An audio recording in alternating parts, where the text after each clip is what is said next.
सो hi everyone, नमस्ते and good morning. Welcome to one shot revision series for CA foundation accounts. आज अपन पहला lecture चालू कर रहे हैं। इसमें अपन थ्योरेटिकल फ्रेमवर्क की बात करेंगे और जितने भी थ्योरी क्वेश्चन हैं उनकी बात करेंगे।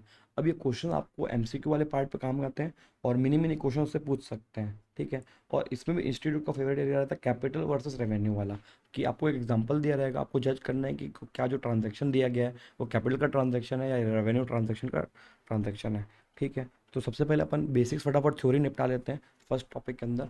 तो थ्योरी स्टार्ट करते हैं। Theoretical framework first. Theoretical framework के अंदर रहेगा meaning and scope of accounting, introduction to business and accounting. सबसे पहले देखिए, ये क्लास उस बच्चे के लिए ज़्यादा इंपॉर्टेंट रहेगी जिसके बेसिक्स अगर थोड़े से क्लियर नहीं रहेंगे तो उसके लिए ज़्यादा इंपॉर्टेंट रहेगी, ठीक है। Every individual perform some kind of economic activity like job, business, freelancing etcetera for earning money, ठीक है जी। बिजनेस मीन्स, बिजनेस का मतलब क्या होता है? एनी एक्टिविटी और enterprise enter into for profit. आप किसी भी एक्टिविटी में घुसे हो या किसी एंटरप्राइज को आपने चालू किया for the purpose of, main purpose आपका क्या है?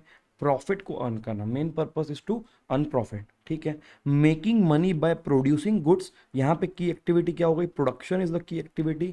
या तो फिर बाइंग एंड सेलिंग कर रहे हैं, यहाँ पे आपका आता है ट्रेडिंग। ये सब आपका बिजनेस होता है, ठीक। इसमें प्राइमरीली दो टाइप की चीज़ें होती है, या तो सेल ऑफ गुड्स या तो सेल ऑफ सर्विसेज। गुड्स के अंदर टेंजिबल आइटम होती है, कोई भी आइटम टेंजिबल आइटम को गुड्स बोला जाएगा। और सेल ऑफ सर्विसेज की मतलब अपने सेवाएं देना, ठीक है। तो यहाँ पे जैसे एक डॉक्टर है, वो एक बीमार पर्सन को अपनी सेवा दे रहा है, दिस इज कॉल्ड सर्विस। इसके अलावा हेयर सैलून वाले अपनी सर्विस देते हैं। ट्रांसपोर्टेशन एक सर्विस है। आप एक प्रोफेशनल बनने वाले हैं, प्रोफेशनल जिसके अंदर आप चार्टर्ड अकाउंटेंट बनने की तैयारी कर रहे हैं, फाउंडेशन, तो आप सीए क्लियर करेंगे, तो सीए क्लियर करने के बाद आप प्रोफेशनल कहलाओगे, ओके जी। अब इसमें सबसे इंपॉर्टेंट चीज़ क्या रहती है? Business means exchange. बिजनेस का मतलब ही होता है देना और लेना, एक हाथ से देना और एक हाथ से लेना। तो यही तो होता है exchange. The most important element in any business exchange, लेना एंड देना। Equal value of goods and services for equal value of money और एनी अदर थिंग।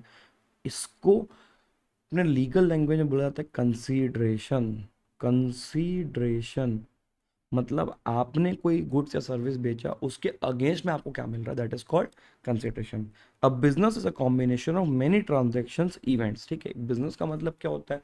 जो एक एक ट्रांजेक्शन को आप कंबाइन करते हो तो आपका बिजनेस बन जाता है, दैट इज कॉल्ड बिजनेस। तो ट्रांजेक्शन का मतलब क्या हुआ? देना और लेना करोगे ना, जितनी बार देना लेना देना लेना करोगे, ये आपके ट्रांजेक्शन होगा। सबका क्लब करोगे, सबको मिला के आपका बनता है बिजनेस। तो अभी ट्रांजेक्शन क्या है? Transaction is the smallest element in any business just like atom. Science में किसी आइटम के अंदर आप देखोगे तो एटम सबसे स्मॉलेस्ट एलिमेंट होता है, वैसे ही ट्रांजैक्शन जो है ना, वो स्मॉलेस्ट एलिमेंट है बिजनेस का। कैसे? एक ट्रांजैक्शन का मतलब होता है एक्सचेंज, लेना और देना, और ऐसे मल्टीपल ट्रांजैक्शन को मिला के आपका बनता है बिजनेस, ओके जी। एग्जाम्पल्स ऑफ ट्रांजैक्शन आर, जब आप बिजनेस स्टार्ट करते हो तो बिजनेसमैन क्या करता है? कैपिटल इन्वेस्ट करता है, पैसा इन्वेस्ट करता है, उसको कैपिटल बोलते हैं, तो ये आपका पैसा हो गया। फिर पैसा इन्वेस्ट करने के बाद धीरे धीरे आप बिजनेस को सेट करते हैं। बिजनेस सेट कैसे होता है? आप कैपिटल आइटम्स खरीदते हैं, ठीक है, जैसे कि फिक्स एसेट्स। आप फिक्स एसेट्स परचेस करते हो सबसे पहले, फिक्स्ड एसेट्स। ऐसे एसेट्स जो आपके बिजनेस में लॉन्ग टर्म के लिए रहेंगे उसको फिक्स एसेट बोला जाता है बेटा, ठीक है। जैसे कि बिल्डिंग, जैसे कि फैक्ट्री अगर बनाओगे प्रोडक्शन के लिए तो फैक्ट्री, जैसे व्हीकल, डिलीवरी, सामान की डिलीवरी करने के लिए, लाने ले जाने के लिए खुद का व्हीकल, जैसे प्रोडक्शन के लिए मशीन्स। ये एग्जांपल्स हो गए फिक्स एसेट्स के। ये आइटम आपके बिजनेस में लॉन्ग टर्म के लिए रहती है, ठीक है जी। After setting up this all things, shop, godown, factory, goods purchase क्या थे? गुड्स, सर इलेबोरेट करिए, गुड्स क्या होता है? Goods means any item in which the business deals in, any item in which the business deals in. Suppose जो सामने वाला व्यापारी है या जो बिजनेस की आप बात कर रहे हैं वो आयरन एंड स्टील का डीलर होगा ना, तो आयरन स्टील आपका गुड्स हो गया। अगर सामने वाला व्यक्ति क्लॉथिंग का डीलर है तो क्लॉथ्स आपके गुड्स हो गए, ठीक। सामने वाला व्यक्ति अगर मोबाइल फोन का डीलर हुआ तो मोबाइल आपके गुड्स हो गए। तो जिस भी चीज का मेन बिजनेस होता है उसको गुड्स बोलते हैं। जो आइटम आप बना रहे हो या आप ट्रेडिंग कर रहे हो, मतलब किसी और से परचेस करके बेच रहे हो, दैट इज आपका गुड्स।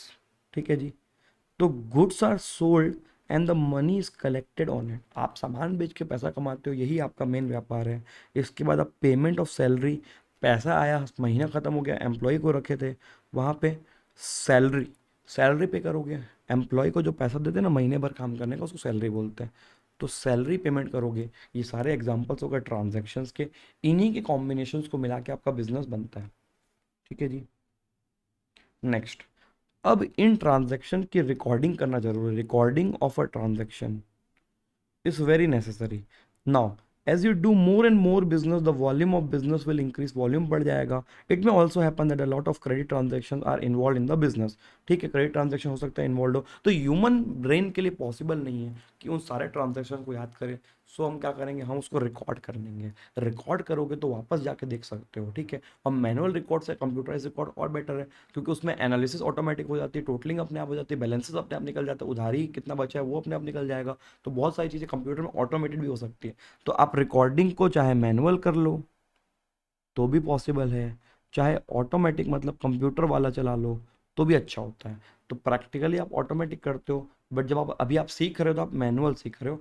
मैनुअल से ऑटोमेटिक जाना बहुत ईजी हो जाएगा, बट पहले मैनुअल सीखना ज़रूरी है। जस्ट लाइक कार, कार को पहले मैनुअल सीखा जाता है, उसके बाद आप ऑटोमेटिक जा सकते हो अगर आपके पास वो वाली कार है तो। ठीक है जी। Therefore, record keeping of all transaction is necessary to know what amount is payable to whom, किसको कितना पैसा देना है, हमारा प्रॉफिट क्या रहा, हमारी सेल्स क्या रही, बिजनेस की परफॉर्मेंस डिसाइड करने के लिए, how good we are performing as a business, what amount is to be collected from others. ठीक है जी। अब इसी से रिकॉर्डिंग से अकाउंटिंग आता है। Accounting is a process, accounting process है of what, of recording transactions, of what, of recording transaction in the books and analysing the same. खाली आप रिकॉर्ड नहीं करते, खाली रिकॉर्ड करोगे तो उसको बोला जाएगा book keeping. Book keeping, book रखना, रिकॉर्ड करने का मतलब बुक रखना, दिमाग नहीं लगाना, खाली बुक रखना, that is book keeping. But accounting के अंदर बुक कीपिंग भी आता है प्लस एनालिसिस, एनालिसिस भी आता है, दोनों को मिला के आपका अकाउंटिंग बनता है। सो अकाउंटिंग मीन्स बोथ, पहला recording of transaction which is a part of book keeping, also along with that analysing the same. Now accounting is an art and science of three things. Three things में पहला रहेगा आप चीज़ों को record करें, दूसरा उसको सही जगह पे क्लासीफाई करें। ठीक है। जैसे आप रिकॉर्ड करते हो तो क्रोनोलॉजिकली रिकॉर्ड करते हो। सर क्रोनोलॉजिकल का मतलब ये होता है कि आप date wise, time wise, event wise उसको पूरी कहानी की तरह रिकॉर्ड करते हो। उसमें कभी सैलरी भी रहेगा, कभी राम से परचेज, कभी राम को सेल्स, कभी शाम को सेल्स, ऐसा मिक्स ट्रांजेक्शन रहेगा। तो एक पर्टिकुलर ट्रांजेक्शन कभी देखना, जैसे मान लो महीने भर में हमारी सेल्स कितनी हो, तो खाली सेल्स का एक अलग से जगह हो, सो दैट हमको सीधा सेल्स पकड़ के देखना है। या राम भाई आए हैं अपने पास हिसाब करना है, तो खाली हमको राम का जगह देखना है। तो इसको बोला जाता है अकाउंट, लेजर अकाउंट। ठीक है। फिर समराइजिंग मतलब हमको ना एक पेज में चाहिए कि हमारे बिजनेस की परफॉर्मेंस क्या रही, तो समराइजिंग आप करते हो ट्रेडिंग प्लस पीएल अकाउंट में। Okay sir. The financial transaction and interpreting the result thereof, इतना आप कर लोगे, इससे फाइनेंशियल ट्रांजैक्शन रिकॉर्ड भी हो गए, क्लासीफाई भी हो गए, समराइज भी हो गए, और उसके बाद उनके रिजल्ट्स को भी हमने इंटरप्रेट कर देना है। ठीक है। अब ऑब्जेक्टिव ऑफ अकाउंटिंग में क्या रहेगा, सिस्टमैटिक रिकॉर्ड ऑफ ट्रांजेक्शन्स, अपने जितने भी अपन काम करते हैं उसका रिजल्ट्स देखना, फाइनेंशियल पोजीशन क्या है बिजनेस की, कितने एसेट्स होल्ड कर रहे हैं, क्या हमारी मार्केट में लाइबिलिटीज है, वो सब एसरटेन करना, इन्फॉर्मेशन को कम्युनिकेट करना वेरियस यूजर्स को। इसमें सबसे पहला होता है ओनर्स, प्लस उसके बाद आती है गवर्नमेंट, और इसके अलावा हमारे क्रेडिटर्स या bank etcetera. To know the solvency position, solvency position मतलब वही है कि आपके पास क्या, सॉल्वेंसी पोजीशन का मतलब होता है asset should be more than liability, और अगर if asset is equal to liability या asset is less than liability, तो यहाँ पे आप इंसॉल्वेंट कहलाते हैं। इंसॉल्वेंट मतलब आपकी लाइबिलिटीज आपके एसेट से ज़्यादा हो गई हैं, मतलब कैपेसिटीज ज़्यादा आपके लाइबिलिटीज हो गई, that is called insolvent. Okay जी। तो relationship of accounting book keeping can be depicted as under, पहले आप बुक कीपिंग करते हो, फिर अकाउंटिंग करते हैं, calculating profit and loss, and accountancy के अंदर एनालाइजिंग और इंटरप्रिटेशन ऑफ रिजल्ट्स। तो अकाउंटिंग इन दोनों का पार्ट रहेगा। Some important terms to be understand, accounting capital मतलब जो पैसा बिजनेस में इन्वेस्ट करता है वो, एसेट्स का मतलब होता है property and possession, land, building, machine etcetera, जिससे फ्यूचर रिसीट ऑफ मनी या बेनिफिट हो और जिसको बनाने में सिग्निफिकेंट रिसोर्सेज जाए, वो चीज़ आपकी एसेट होती है। लाइबिलिटी मतलब क्रेडिट और उधार, दीज आर आवर रिस्पॉन्सिबिलिटीज, हमारी लाइबिलिटी हमारी रिस्पॉन्सिबिलिटी है, हमें इसे पे करना है। Bank loan, credit, purchase etcetera. Goods, it includes those items which are purchased for resale, the item which is the main business of a businessman। अभी अपना डिस्कशन हुआ था गुड्स क्या होता है। Example, steel is a goods for steel trader, car is goods for car dealer. Okay जी, तो किसी भी आइटम को दो तरीके से क्लासीफाई किया जाएगा, या तो वो गुड्स है और या तो वो आपका फिक्स्ड एसेट्स रहेगा। और गुड्स को जब आप बिजनेस में लाते हो उसको परचेस बोलते हैं, और गुड्स को जब आप बिजनेस से बाहर बेचते हो तो उसको सेल्स बोलते हैं। इसके लिए परचेस अकाउंट, इसके लिए सेल्स अकाउंट रहेगा। ठीक है, गुड्स अकाउंट अलग से नहीं खोलना है, ये कॉन्सेप्ट दिमाग में डाल दीजिएगा। तो purchase buying of goods, sales account के अंदर selling of purchased goods for money, और या तो फिर क्रेडिट ट्रांजैक्शन भी हो सकता है यहाँ पे। एक और शब्द होता है ड्रॉइंग्स, जब ओनर अपने घर के लिए पैसा उठा के लेके जा रहा है, जब ओनर अपने घर के लिए पैसा उठा के लेके जा रहा है, घर खर्चे के लिए, या गुड्स को अपने घर पे लेके जा रहा है, कुछ भी चीज बिजनेस से विड्रॉ कर रहा है, परमानेंटली बिजनेस से बाहर जा रही है कोई आइटम या पैसा, तो उसको ड्रॉइंग्स बोलते हैं। तो ओनर के दो अकाउंट होते हैं बिजनेस के अंदर, एक होता है कैपिटल अकाउंट, दूसरा होता है ड्रॉइंग्स अकाउंट। विद दैट अपना यूनिट 1 कंप्लीट होता है। अब अपन जाएंगे यूनिट 2 के ऊपर। यूनिट 2 में देखिएगा, accounting concept, principle and conventions. Accounting concepts क्या होते हैं, ये जो एजम्पशंस हैं जिसके बेसिस पे फाइनेंशियल स्टेटमेंट्स को आप ड्रॉ करते हैं। अकाउंटिंग प्रिंसिपल्स के अंदर ये आपके शॉर्ट नोट में आते हैं, कई बार शॉर्ट नोट में एग्जाम में पूछे आते हैं। बिजनेस एंटिटी कॉन्सेप्ट या entity concept, as per this concept business and businessman are treated separately. मतलब ये कॉन्सेप्ट ये बोलता है कि आप बिजनेस को और बिजनेसमैन को डीम्ड, मतलब मान लो कि दोनों अलग अलग व्यक्ति हैं, तो मतलब जो बिजनेसमैन पैसा बिजनेस में डालेगा उसको एक लाइबिलिटी की तरह ट्रीट किया जाता है, वो इसी प्रिंसिपल के कारण ट्रीट किया जाता है। According to this concept in accountancy we shall assume that the business is different from is owner. For example, Jio is different person, Mukesh ji is also different person, business to be treated as an artificial person. Therefore, accounting according to this concept, when businessman Mukesh ji invest money into business, it shall be treated as a liability or loan. This means business owes to Mr. Mukesh ji the capital invested by him, and if Mr. Mukesh ji spends 1 lakh from the Geo's fund, then it will be treated as personal expense and not the business expense. और इसी को sir drawings बोलते हैं। Drawings is reduce from capital. So therefore business entity concept में आप जब भी exam में आएगा तो पहले एक नोट लिखिए कि according to this concept accountancy के अंदर बिजनेस और बिजनेसमैन को अलग अलग ट्रीट किया जाएगा, एंड देयरफॉर वो जो पैसा डालेगा उसको आप लोन की तरह ट्रीट करेंगे, लाइबिलिटी की तरह ट्रीट करेंगे। ठीक है, ये सारे प्रिंसिपल्स है जिसके ऊपर आपकी जर्नल एंट्रीज बेस्ड है। खाली जर्नल एंट्री में आपको रट्टा नहीं मारना है कि सेल्स अकाउंट को क्रेडिट करते हैं। आप ये कॉन्सेप्ट को अगर आप लास्ट तक लेके जाएंगे ना, और बेटा ये कॉन्सेप्ट फाइनल तक यूज होने वाला है, तो उसको ध्यान से आप पढ़ते रहिएगा। ठीक है, दूसरा होता है money measurement concept. As per this concept देखिए, मनी मेजरमेंट कॉन्सेप्ट के हिसाब से अकाउंटेंसी के अंदर जितने भी ट्रांजैक्शन को आप रिकॉर्ड करोगे ना, only those transaction will be recorded which can be measured, which can be measured in terms of money. ठीक है, qualitative aspect shall not be record, आप क्वालिटेटिव एस्पेक्ट्स को रिकॉर्ड नहीं करेंगे। ओके सर, क्वालिटेटिव एस्पेक्ट को record हम नहीं करेंगे, बट आप नोट्स में अलग से रिकॉर्ड कर सकते हो, नोट्स में। ठीक है, उसके लिए एक होता है नरेशन, नरेशन बोलते हैं, आप नरेशन में ये चीज़ें कर सकते हैं। ओके जी, since money is the medium of all exchange and the standard of economic value, आप मनी के टर्म्स में जो भी चीज़ें रिकॉर्ड हो सकती है सिर्फ वही आप रिकॉर्ड करेंगे। तो एक्सप्रेशन मनी में होना चाहिए आइटम्स का। Going concern concept most important, going concern concept, going मतलब चलता हुआ, कंसर्न मतलब enterprise, going concern continue till long period of time, going means continue till long period of time, concern means business. तो according to going concern concept आप accounts को इस सोच से प्रिपेयर करेंगे या इस अजम्पशन से प्रिपेयर करेंगे that the business is continued till a long period of time, business लंबे समय तक चलेगा, ये मान के आप कंटिन्यू करेंगे। ठीक है, hence it is assume that the businessman has neither the intention nor the need to close the business, ना उसका इंटेंशन है ना उसको जरूरत है और वो बिजनेस को लंबे समय तक कंटिन्यू करेगा। पीरियोडिसिटी कॉन्सेप्ट का मतलब ये होगा कि आप अकाउंट्स को स्प्लिट करेंगे, स्प्लिट अकाउंटिंग पीरियड में। ठीक है, अब आप समझिएगा अकाउंट्स को अगर आप स्प्लिट नहीं करते अकाउंटिंग पीरियड में तो मतलब उसको रिकॉर्डिंग करते जाओगे करते जाओगे करते जाओगे, बिजनेस तो कभी बंद होने नहीं वाला। ऊपर गोइंग कंसर्न ऊपर से पढ़ के बैठे हो जिसमें आप ये मान के बैठे हो कि बिजनेस को हम लंबे समय तक चलाना है। बट आपको परफॉर्मेंस इवेल्युएट करने के लिए परफॉर्मेंस इवेल्युएट करने के लिए आपको ज़रूरी है कि बीच बीच में अकाउंटिंग पीरियड सेट करना। जनरली अकाउंटिंग पीरियड 1 ईयर का होता है और वर्ल्ड वाइड ये 1 अप्रैल से लेके 31 मार्च तक होता है। मतलब ये आपका पीरियड हो गया अकाउंट्स का। ये ख़त्म होने के बाद आप यहाँ पे बुक्स को क्लोज करते हैं और पोजीशन एसरटेन करते हैं। फिर अगला जो 1 अप्रैल आएगा यहाँ से न्यू अकाउंटिंग पीरियड स्टार्ट होता है। ऐसा करके हमने अकाउंटिंग पीरियड सेट कर दिया है। डिफरेंट अकाउंटिंग पीरियड के डिफरेंट अकाउंट्स रहेंगे और उस तरीके से अकाउंटिंग करना है।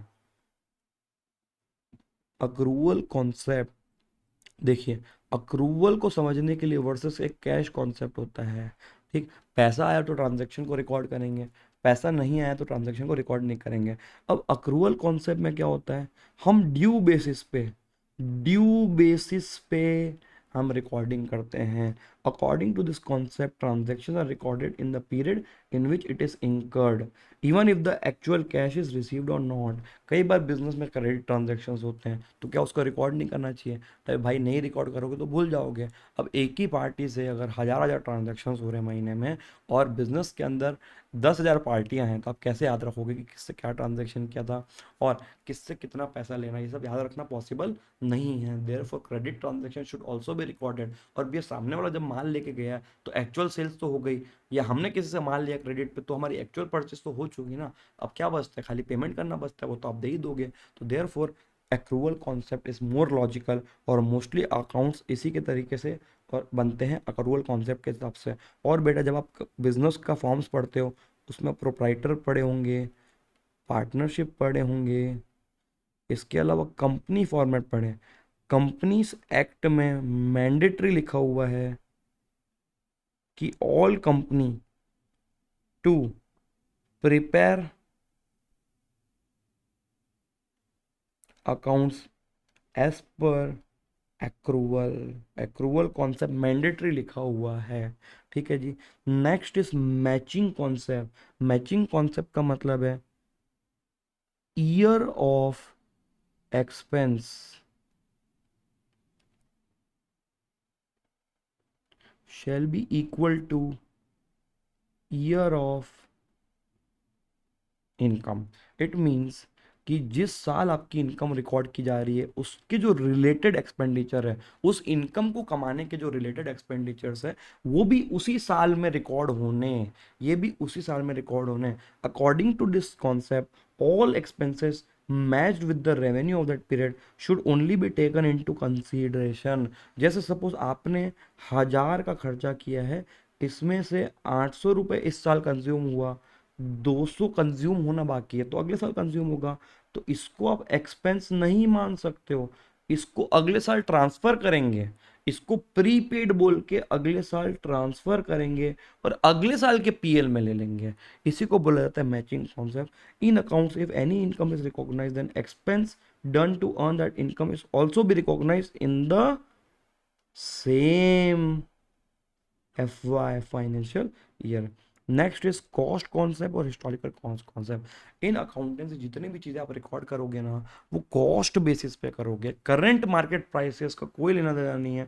अकाउंटिंग जितना हमारा उस समय आउटफ्लो हुआ होगा, जब हमने खरीदा है उस समय जितना आउटफ्लो हुआ होगा, उस बेसिस पे अपन रिकॉर्ड करेंगे।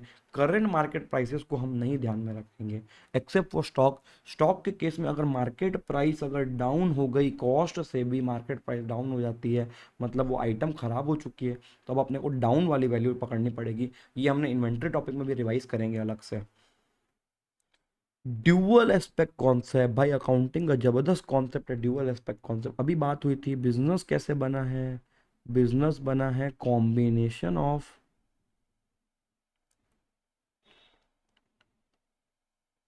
ट्रांजैक्शन से, और ट्रांजैक्शन कैसे बना है, लेना और देना से। लेना देना मतलब एक्सचेंज से बना है। तो भैया जब हर ट्रांजैक्शन में लेना और देना होता है, तो अकाउंटिंग एंट्री में भी, अकाउंटिंग एंट्री के भी दो पार्ट होने चाहिए ना, एक लेना और एक देना। यही तो आपके डेबिट क्रेडिट है बेटा। समथिंग इज गोइंग, ट्रांजैक्शन क्या होता है, टू एलिमेंट्स होते हैं, something is coming and something is going out. कुछ ले रहे हो तो कुछ दे भी रहे हो। Every transaction has two aspects and therefore there are two parts of a journal entry, debit and credit.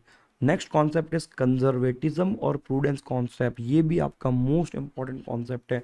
Conservatism prudence concept का मतलब ये होता है कि आपको अगर ऐसा एक्सपेक्ट हो रहा है, आपको ऐसा एक्सपेक्ट हो रहा है कि आपके लॉसेस होने वाले हैं, it should be immediately recorded. Immediately recorded, expect भी कर रहे हो ना तो भी आप रिकॉर्ड करो, क्योंकि बेटा नुकसान होने वाला होता है ना, तो हमको रिकॉर्ड कर लेना चाहिए। But same is not applied to profit.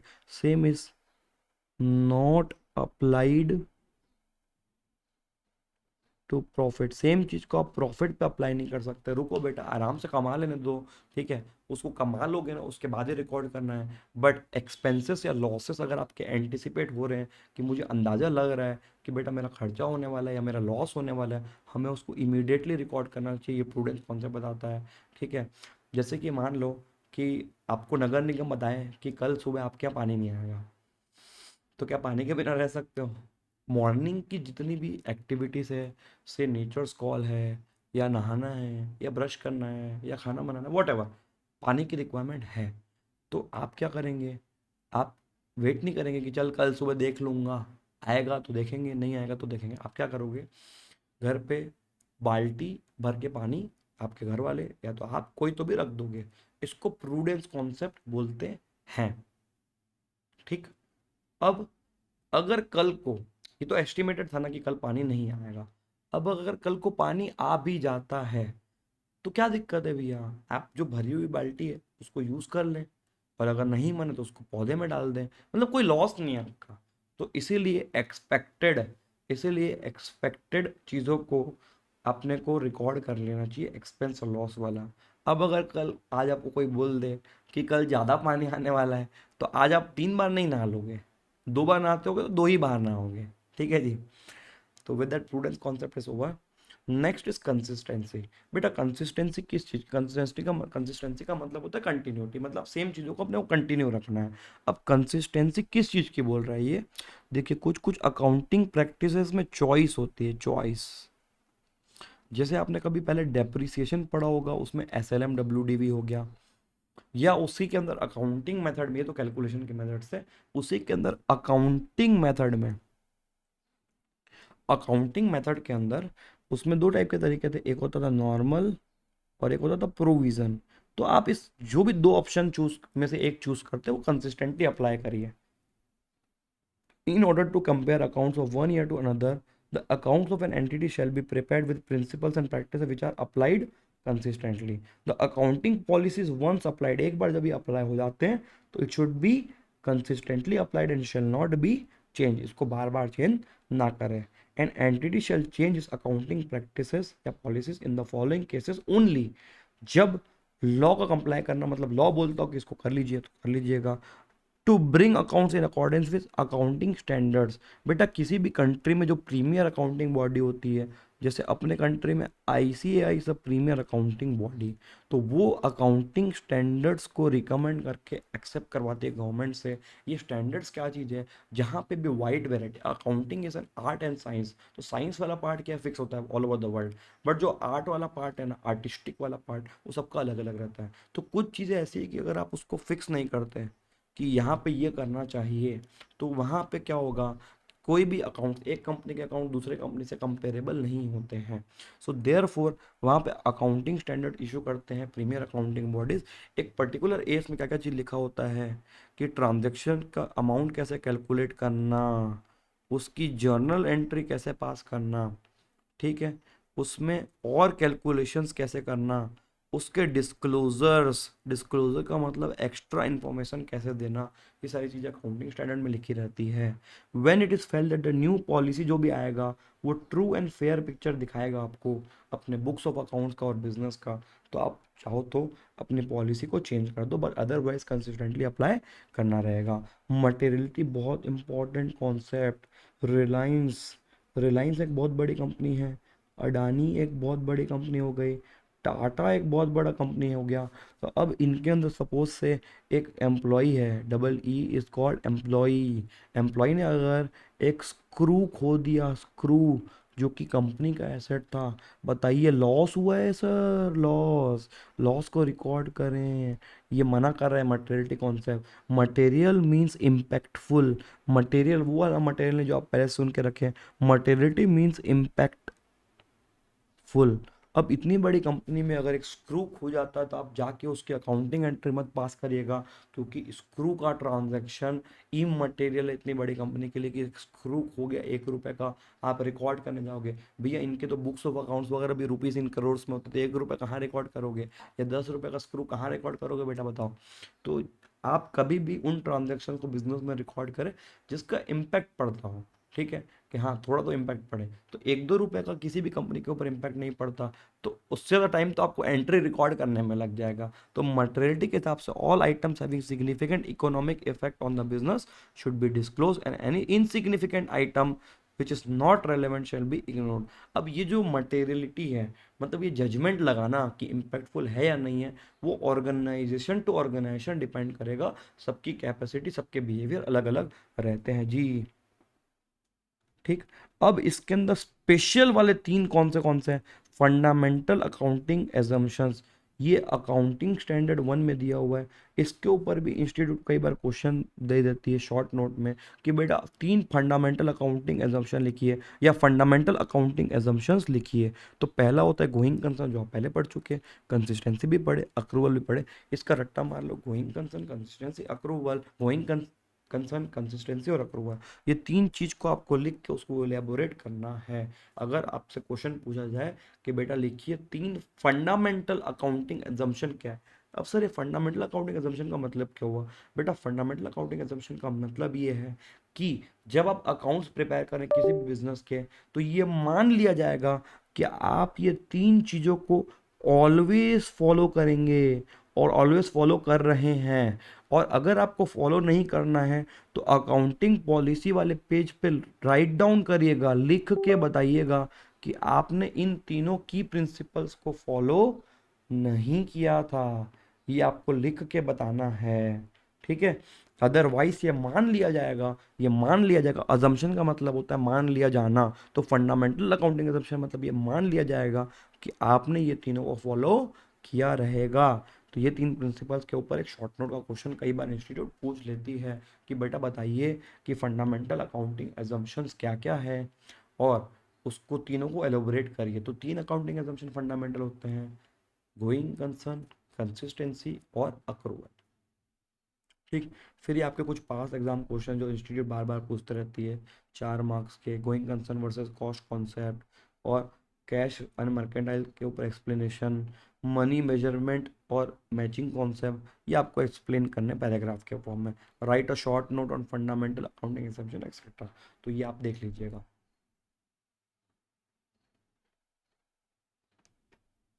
चलिए अगला important unit, unit for capital and revenue. इसके पहले वाला जो यूनिट था जिसमें अकाउंटिंग प्रिंसिपल डिस्कस किए, और capital and revenue, expenditure and receipts, ये जो टॉपिक है, ये दोनों थ्योरी थ्योरी में से इंस्टीट्यूट को ज़्यादा फेवरेट है, और इसी सेगमेंट में से ज़्यादा क्वेश्चन पूछती है इंस्टीट्यूट। अब कैपिटल एंड रेवेन्यू क्या एक बाइफर्केशन है। सी कैपिटल शब्द का मतलब ये रहेगा लॉन्ग टर्म, और रेवेन्यू शब्द का मतलब रहेगा शॉर्ट टर्म।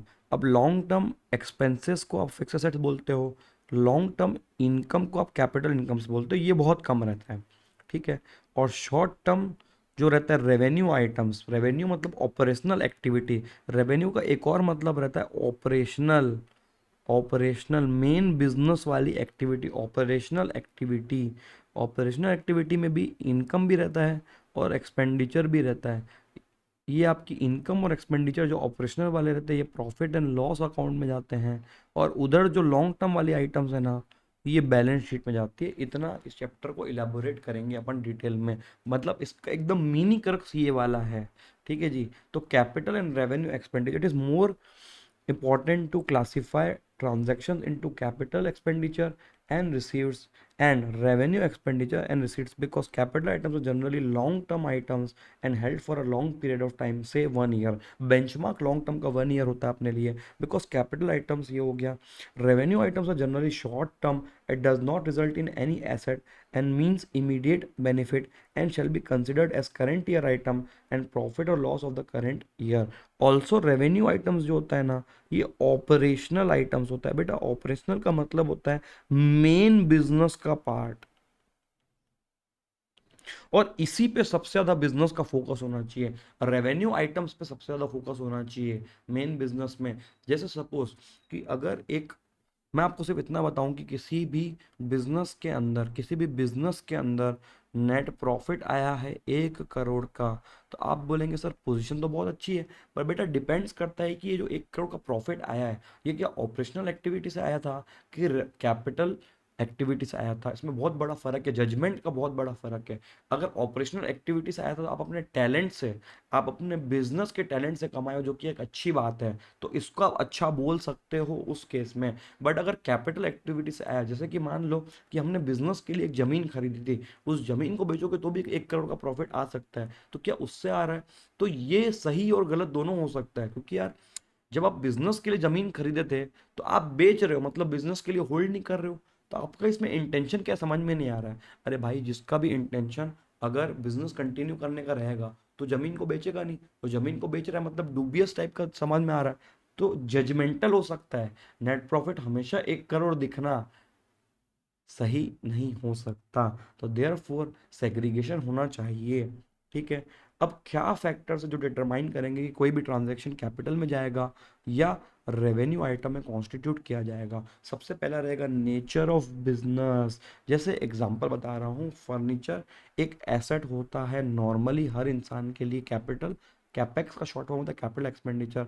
बट अगर कोई फर्नीचर डीलर की आप बात करोगे जिसने बेचने के लिए फर्नीचर रखा होगा, वो तो उसका रेवेन्यू एक्सपेंडिचर कहलाएगा। तो डिपेंड करेगा किस टाइप का बिजनेस है। रिकरिंग नेचर ऑफ एक्सपेंडिचर, जैसे मान लो सैलरी और rent paid again and again are considered as revenue. बेटा ये भी क्वेश्चन इंस्टीट्यूट पूछ सकती है कि बताओ क्या क्या फैक्टर्स है जिसके कारण आप डिसाइड करोगे कि डिटरमाइन करेंगे कि कोई भी ट्रांजेक्शन कैपिटल होगा या रेवेन्यू होगा। उसमें पहला हो गया नेचर ऑफ बिजनेस, दूसरा हो गया रेकरिंग नेचर, रेकरिंग मतलब रिपीटिंग। उसके बाद पर्पस ऑफ एक्सपेंडिचर क्या है, repair normally is revenue expenditure, but if it is done to you used machinery for the first time then it is called capital expenditure।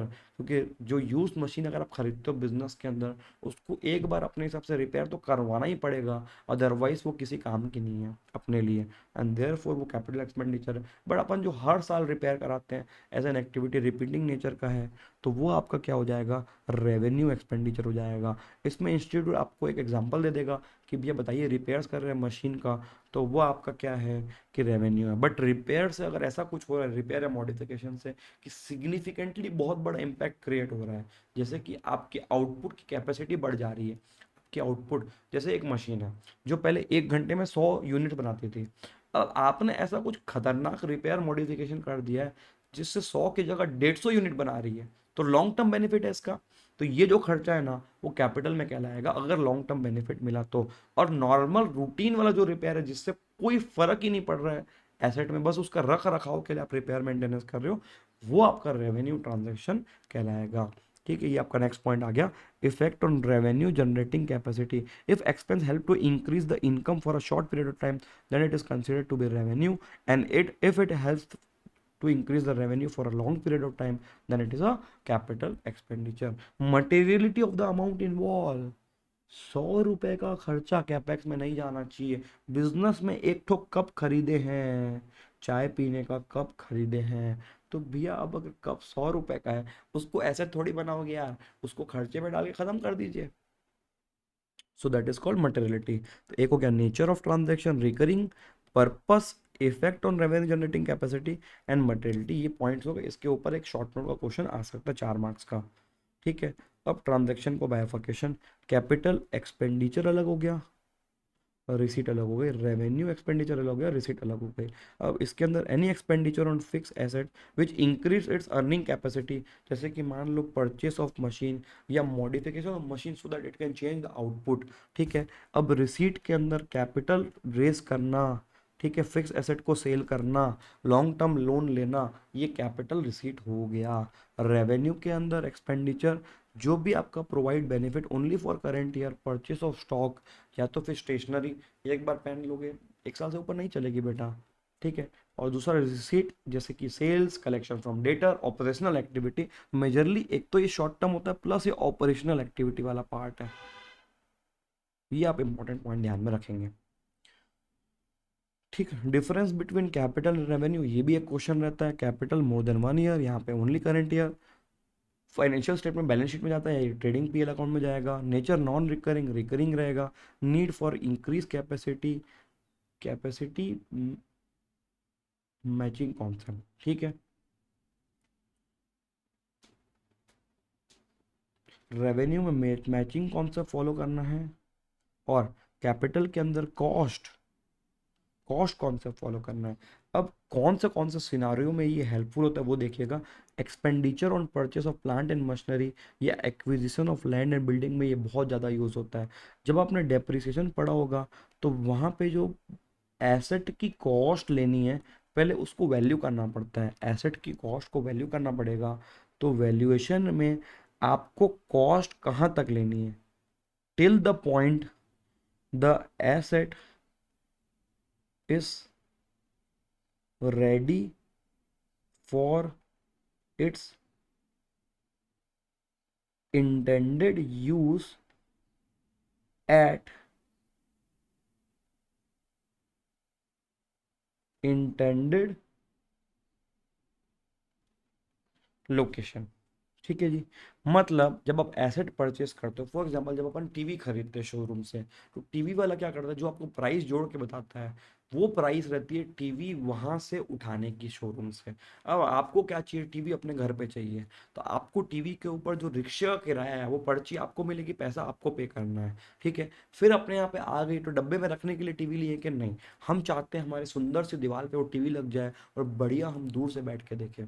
ठीक है, तो wall mounting होगी, installation किया जाएगा, चालू करके देगा, और साथ में हो सकता है होम थिएटर भी आप कनेक्ट करवा दो। आजकल लोग टीवी के साथ होम थिएटर भी लेते हैं तो उसको भी कनेक्ट करवाते हैं, तो इसका इंस्टॉलेशन लगता है। तो हमारी टीवी की कॉस्ट कहाँ तक लगेगी, जहाँ तक दीवार में लग के चालू हो जाए और म्यूजिक सिस्टम उसमें इंस्टॉल हो जाए, वहाँ तक की पूरी कॉस्ट को इंक्लूड करना चाहिए। सिमिलरली जब हम एक नई मशीन परचेस करते हैं तो मशीन की कॉस्ट में सिर्फ परचेस प्राइस नहीं आएगा, plus the cost of transport, plus electrical installation, plus any other expenses, plus उसको required to start the machine for the first time, trial run वगैरह सब कुछ जुड़ेगा, और आप लैंडिंग कॉस्ट को कॉस्ट का पार्ट बनाएंगे। सिमिलरली सेकेंड हैंड मशीन के केस में परचेस प्राइस तो लगेगी, ओवरहॉलिंग एक्सपेंडिचर को जोड़ना पड़ता है। बेटा ओवरहॉलिंग एक्सपेंडिचर क्या होता है, मतलब आप उसको अपने हिसाब से पूरा क्लीन साफ मॉडिफाई कुछ री ऑल्ट्रेशन वगैरह कराते हो, फर्स्ट टाइम रिपेयर, ये पूरा खर्चा मिलाओगे तब इंस्टॉलेशन या एनी अदर कॉस्ट, तब आपका टोटल कॉस्ट वहाँ पे clear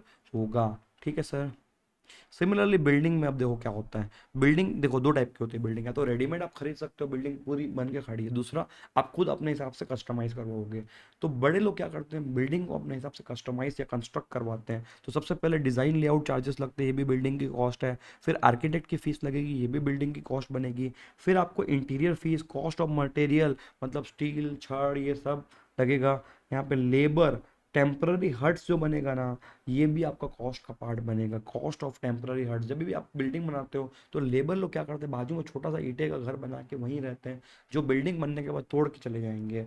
demolition of old building, बेटा एक जमीन खरीदे, उसमें पुरानी बिल्डिंग थी, उस पर डायनामाइट लगा के या धड़ धड़ धड़ धड़ धड़ वाली मशीन जो आती है ना, उससे बिल्डिंग को उड़ाना है, तो उसका भी तो खर्चा लगेगा ना बेटा।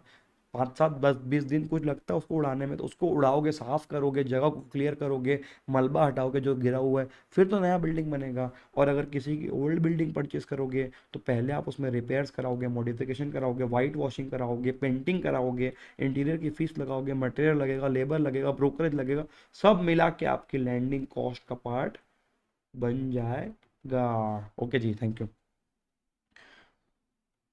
Amount incurred for starting a business, license को लेना कैपिटल एक्सपेंडिचर होता है। रिन्यूअल ऑफ लाइसेंस, ये एग्जांपल है जो आपको बार बार इंस्टीट्यूट पूछती है। रिन्यूअल ऑफ लाइसेंस कराना एक रेवेन्यू एक्सपेंडिचर होता है। पार्ट ऑफ मशीन को चेंज करना इस revenue expenditure. Part of machine को ऐसा चेंज कर दे रहे हो कि कैपेसिटी बढ़ेगी या एफिशिएंसी बढ़ेगी, तो कैपिटल एक्सपेंडिचर होता है। ठीक है, फिर ये कुछ क्वेश्चन आपके दिख रहे पास एग्जाम के, देख लीजिएगा इसको। ठीक है, जो अपन ने बात की उसी के ऊपर है, एक एक बार प्रैक्टिस कर लीजिए तो आपका ये वाला टॉपिक अच्छे से हो जाता है। थ्योरेटिकल टॉपिक के अंदर 7 8 यूनिट्स है, जिसमें आपका पहला प्रिंसिपल वाला यूनिट और दूसरा अभी कैपिटल और रेवेन्यू, ये इंस्टीट्यूट का मोस्ट फेवरेट एरिया है क्वेश्चन पूछने के लिए। ये दो को मैंडेटरीली लास्ट मोमेंट तक देख के जाए। ठीक है जी, थैंक यू।